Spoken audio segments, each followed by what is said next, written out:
哎，那你是不是也觉得很困惑啊？就是明明每天花很多钱、很多时间、很认真在保养，结果皮肤好像越来越不听话，动不动就敏感泛红，或者是说试了那种你知道各种口碑很好的产品，但什么痘痘、干燥、脱皮这些老问题，就是一直来，一直来，好像永远不会好。今天呢，我们要来深入探讨一下。根据我们手边的资料，就是宋凤仪医师写的《机械毒2》这本书，来聊一个可能，跟你想的很不一样的护肤观念——机械毒。然后我们也会顺便了解一下支持这个概念的核心技术，叫做肌肤监测。我们这次主要想从这份资料里面试着去理解为什么我们一直相信的勤劳保养，有时候好像没用，甚至可能本身就是问题的一部分。更重要的是，看看有没有什么方法可以透过更仔细的观察，帮皮肤找回它本来就有的那种力量。对，这次探讨的核心就是从我们拿到的这份文本来看，去理解作者提出的那个过度渗入、代谢不足的累积伤害这个概念，还有就是为什么暂停使用产品，然后搭配监测会被认为是关键。我们不是要否定所有的保养品啦，而是想借着这份资料提供一个反思的角度，就是说我们的皮肤是不是真的需要我们给它那么多东西？好，那我们就来一个一个拆解。第一个问题，我想很多人一定很好奇，机械毒这个名字听起来，有点猛，是在说保养品里面有毒，要帮皮肤戒毒吗？这个名称确实很容易让人这样想。不过根据文本内容来看这里说的毒，并不是指产品含有那种传统意义上的毒物啦。作者更想表达的是一种过度的概念，也就是书里写的过度渗入、代谢不足造成的累积性伤害啊，所以重点是过度跟累积这两个词。对，就像那个吃东西一样，再健康的食物一直吃过量了，身体也会受不了，是不是这个意思？没错，对，就是这个比喻。任何外来的东西，就算它本身没有害，可是如果你给的量超过了皮肤能正常处理代谢的范围，那日积累月下来，就可能变成一种负担，甚至还可能引发一些问题。所以，机械毒按照书里的说法，它核心的动作其实是先暂停。暂停使用所有脸上的产品，包括清洁、保养、化妆品，甚至防晒，就只用清水洗脸。目标是给皮肤一个像留白一样的机会，让它休息，自己去调节。这听起来其实跟皮肤科医师在处理那种比较严重的发炎的时候给的建议有点像他们不是常常说什么都不要擦，让皮肤自己好起来吗？对，你抓到重点了，这确实是类似的逻辑。不过皮肤科医师那种暂停，通常是比较短期的应急措施嘛，就是避免外来的刺激嘛。那根据这份资料，机械毒可以看作是把这个概念，做了更长时间的应用，而且还加入了更细致的监测这个环节，试图从根本上处理那个累积性的问题。这也带到下一个关键问题，就是我们每天被教育要一层一层叠上去的那种保养方式，为什么反而可能带来书里说的这种累积性伤害呢？对啊，这真的跟我们想的很不一样我们不是一直被说没有丑女人，只有懒女人，保养要趁早，要勤劳吗？这就要谈到文本里面反复强调的那个过量累积的理论了。你想想看现代人那个保养的仪式感，早上洗面乳、化妆水、前导精华、功能精华、乳液或霜、防晒、妆前乳、粉底。晚上卸妆洗脸可能还要来一遍，有时候可能还有去角质、敷面膜，然后又是水、精华、晚霜、眼霜，这还没算那种偶尔做的医美或特殊护理哇，光是用念的就觉得脸好重哦。就是啊，再加上现在的产品，那个成分越来越复杂，科技越来越强调什么高效渗透、立即见效，这就好像吃饭。偶尔吃顿大餐没问题，可是如果天天都山珍海味，不断挑战你消化系统的极限，那长期下来，什么肥胖啊、三高啊，可能就来了，对吧？皮肤也是一个器官，它有它的渗受能力跟代谢能力。当外用的产品给的太频繁，种类太多，强度又太高，超出了皮肤的负荷，那根据书中的观点，就可能慢慢累积成问题，甚至变成所谓的累积性刺激性皮肤炎。这让我想到书里面提到一个现象，我觉得蛮有意思的。他说，现代人跟以前比，明明晒太阳的时间可能变少了，营养条件也普遍比较好，照理说皮肤应该更健康才对。但为什么实际状况是那个敏感性肌肤的比例不减反增？资料里面甚至提到，可能从以前的30%到现在大家普遍觉得有70%这么高，这几乎被认为跟现代的保养习惯脱不了关系。对，这个观察点非常关键，它就迫使我们去思考，皮肤问题的根源会不会常常不是因为保养不够力，反而是因为我们给的太多，反而压抑或干扰了皮肤本身正常的代谢跟修复机制。也许皮肤需要的不是更多外来的加法，而是需要我们先做减法，就是停止过度的干预。OK， 所以核心是暂停。那接下来这个问题大概是最多人听过，但也最容易搞混的。书里面那个很响亮的口号：14天不洗脸。这是真的叫人14天都不要碰水、不要洗脸吗？光想就觉得有点惊悚。而且如果真的把所有产品都停掉，脸会变成什么样子啊？这个口号确实很容易造成误会啦。文本里面有特别澄清哦，14天不洗脸，并不是指完全不碰水，那样不卫生嘛，也不实际。它的真正意思是说，14天或者可能需要更长时间，不用任何产品洗脸，还是要洗脸的，但是只能用清水，而且还强调要温和清洁。温和清洁，那要怎么定义这个温和啊？它的目的是洗掉外面沾到的脏东西，比方说灰尘啊、部分的汗水啊，同时又不能洗得太干净，不能伤害皮肤天然的屏障，也不能带走太多那种保护性的油脂。所以书里建议是用微凉的水轻轻泼洗，或是用手轻轻抚摸就好，避免使用任何洗面乳之类的，也绝对不可以用毛巾去搓。洗完脸最理想的状态是不紧绷、不干涩。了解，所以是不用产品洗脸，不是不洗脸。那停用产品之后呢，皮肤会马上变好吗？还是？这就是另一个重点了。根据书中的观察，停用产品之后，皮肤的反应通常不是一条线变好，反而会出现一种起起伏伏、不稳定的过程。作者把它叫做禁断反应 （withdrawal reactions）。这个反应有几个特征哦，听起来跟戒掉某些成瘾物质的过程有点像。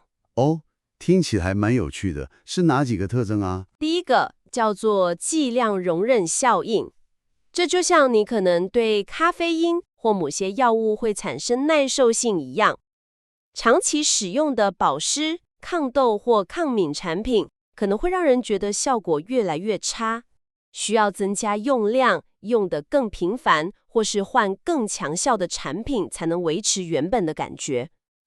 这个好像很多人都有经验呢。一开始用超有效的，后来就好像还好。对，那第二个也是最需要有心理准备的，叫做禁断波浪表现。这点非常关键哦。停用产品之后，皮肤状况不是咻一下就变好了，而是会像海浪一样有起有落。可能一开始觉得蛮舒服的，皮肤好像平静下来了，但接着可能突然冒出一大堆痘痘、粉刺，或是变得非常干燥、脱屑，甚至发红、发痒、流组织液。然后呢，这些状况可能又会缓和下来，过一阵子，又来一波。但通常每一次的那个浪头会比前一次低一点，就是恶化的程度会减轻。文本认为，这是皮肤在自我清理、排除过去累积下来的那些负担的过程。哇，这听起来过程会很煎熬哎。看到皮肤变这么糟，一般人的第一个反应一定是：天哪，这方法不行，我得赶快擦点什么把它压下去。你说到点上了，对，这就连到第三个特征，叫做剂量再容忍效应。当皮肤经历了一段时间的禁断之后，它对原本那些产品的耐受度可能会回到比较低的水平。这时候如果忍不住又用回以前的产品，哪怕只是一点点都可能感觉哇，效果超好，超有感。这种强烈的对比就非常容易让人产生，之前的禁断是错的，是没必要的，然后就放弃了。这3个效应连起来，真的解释了为什么很多人可能试过什么都不擦，但很快就放弃了嘛。因为过程中的那种恶化，还有之后再用产品的那个有效感，都让人很难坚持下去嘛。完全正确，所以文本才一直强调，要理解这些反应是过程，是皮肤在调整，在恢复代谢功能的暂时现象。理论上，既然你已经停用产品了，那这些反应就不是由你正在使用的产补引起的过敏或刺激，而是皮肤内在的变化。但问题来了，问题就是，我怎么知道这到底是皮肤在排毒，在往好的方向走，还是它真的就是恶化了、发炎了？万一我搞错了怎么办？这个时候，肌肤监测是不是就派上用场了？ Bingo！ 对，这正是肌肤监测被提出的核心价值所在。我们的肉眼观察其实很粗略，而且记忆常常会美化或扭曲过去的状况，对吗？肌肤监测就是利用特定的仪器把皮肤放大来看，并且进行长期追踪比对，试图更客观地了解皮肤真实的状态和那些细微的变化。把皮肤放大来看，是用什么工具呀？像放大镜吗？主要是会用到2种工具，一种是50倍或更高倍率的数位皮肤镜，这能让我们很清楚地看到平常肉眼看不到的细节，像是皮肤表面的纹路，就是所谓的皮沟、皮丘，是清晰完整；毛孔是干净通畅，还是被堵塞了？有没有不正常的血管扩张或增生等等。另外一种呢，叫做数位武士灯 Woods Lamp， 你可以把它想象成一种皮肤专用的照妖镜，或是那种特殊的黑光灯。在这种特定波长的光线下，皮肤上残留的某些化学物质、发炎的区域，或是皮脂腺分泌、角质代谢异常的地方，可能会发出不同颜色或强度的荧光。这等于是把一些肉眼看不到的隐藏讯息给显示出来，帮助推测皮肤可能的状况，比如说是有化学残留啊、发炎程度啊，或是代谢活跃度等等。哇，听起来很像侦探在办案诶。那有了这些工具之后，要怎么判断皮肤到底是在健康的代谢排出，还是在走下坡啊？根据书里的说法，判断的关键在于趋势还有结构的变化。如果是健康的代谢排出，即使过程看起来很吓人，比如说冒很多痘痘、脱很多皮，但是呢，在监测底下，你会看到整体的趋势是往好的方向前进的。虽然有波动，但每一次恶化的高峰会越来越低，皮肤稳定的时间会越来越长。更重要的是你会看到皮肤的结构在改善。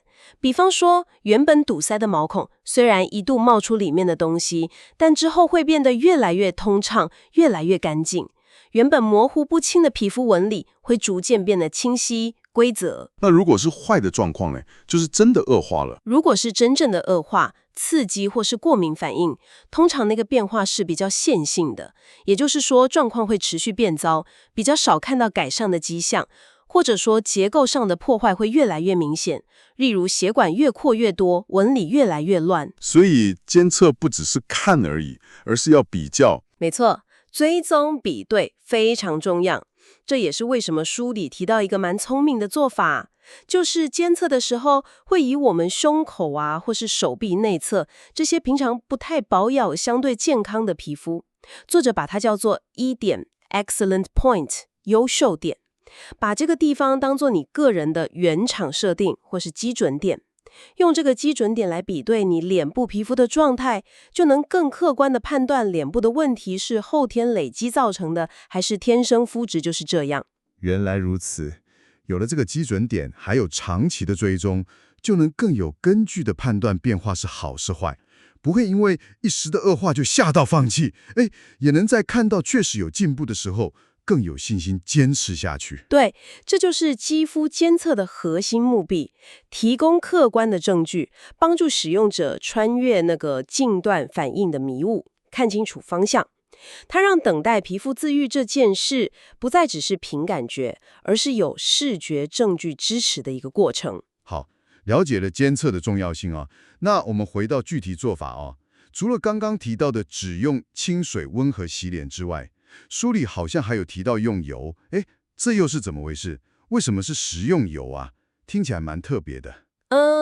关于用油，书中确实有提到，但是那个前提跟用法很重要。先说为什么可能是食用油，书里面常常用橄榄油当例子，主要的考量是相对单纯与安全。相对安全。是的，跟市售保养品比起来，成分可能非常复杂，还包含什么乳化剂啊、防腐剂啊、香料等等，这些都可能对受损的或是正在调整的皮肤造成额外的刺激。那食用油，特别是品质好的那种冷压初榨的植物油，成分相对单纯很多，主要就是油脂嘛。在皮肤经历禁断初期，屏障功能可能比较弱、非常干燥的时候，适度地使用油脂，可以在皮肤表面形成一层保护膜，减少水分蒸发，提供锁水的功能。不只是保湿而已吗？还有其他作用吗？书中提到，油脂还有助于软化那种过度堆积硬化的角质。还有卡在毛孔里面的粉刺，就是角质酸。这其实跟你用卸妆油按摩可以溶出粉刺的原理有点像。软化这些堵塞物，有助于它们后续的排出，也辅助皮肤天然皮脂膜的修复。那什么时候才适合开始用油？是一开始停用产品就马上用吗？这里要特别注意哦，书里的建议是不建议一开始就用油。最好是先单纯的经历至少一轮清水洗脸的那个禁断反应。那为什么要等啊？因为如果你一开始就用油，那当皮肤出现我们前面提到的什么冒痘、脱屑那些排出反应的时候，你很可能会把这些反应归咎于是油造成的过敏或不适应，然后你就停用了，甚至对这个方法失去信心。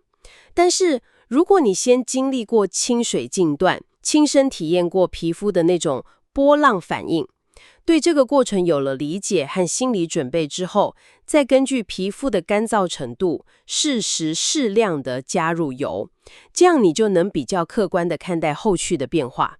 你知道这是过程，而不是油本身的问题。哦，这个提醒很重要诶，避免误判。那如果决定要用油，具体要怎么用呢？书中介绍了2种主要的应用方式，一种叫做白敷，这个白字是夸饰法啦，意思是说白天皮肤感觉干燥的时候，就要少量多次地补涂食用油，可能10几20分钟就用指腹沾一点点油，轻轻按压或抚摸在干燥的区域，目的是持续保持角质层的湿润和柔软，避免干裂。书里甚至建议可以装在小滚珠瓶里，方便携带。少量多次，好像不断给皮肤一点滋润的感觉。那另外一种呢？另外一种是比较加强版的，叫做油敷，这就比较像我们熟悉的敷面膜，但是是用油。方法是用食用油，例如橄榄油，充分浸润化妆棉或是面膜纸，然后敷在脸上特别干燥、粗糙或是粉刺比较多的地方。时间可以从30分钟到1个半小时不等，目的是透过比较长时间的密封接触，强烈软化那些硬化的角质和毛孔栓塞。书里也提醒说，油敷的时候要注意避开眼周，小心不要让油流进眼睛里。听起来油敷是比较强力的手段，不过用食用油敷脸，大家最关心的问题一定是这样不会堵塞毛孔，长更多痘痘吗？这绝对是最多人的疑虑啦。书中的解释是这样哦，初期用油之后观察到的冒痘或粉刺增加，很多时候并不是油导致了新的堵塞，而是油软化了原本就存在于毛孔深处的那些硬化的角质酸，加速了它们排出的过程。这比较像是一种显性化，而不是新生。所以重点还是要搭配监测来看。没错，透过肌肤监测持续观察，你会发现虽然短期内痘痘、粉刺好像变多了，但长期来看，毛孔的通畅度是改善的，整体粉刺和痘痘的总量是减少的，皮肤的纹理是变清晰的。关键在于看趋势和结构，而不是只看单一次冒了几颗痘。当然啦，如果监测发现状况是持续恶化，而且结构变差，那就要重新评估了。了解。所以机械读的核心大概就是暂停、观察、监测，必要时辅助、清水油。除了这些，书里好像也挑战了一些我们一直深信不疑的保养迷思，我们可以快速扫描一下吗？当然可以啊。迷思一，看懂成分表就够安全了吗？文本认为，远远不够。成分表只列出名称，但缺乏太多关键资讯了。浓度多少？原料等级怎么样？哪个供应商来的？制成有没有影响？成分之间会不会互相作用？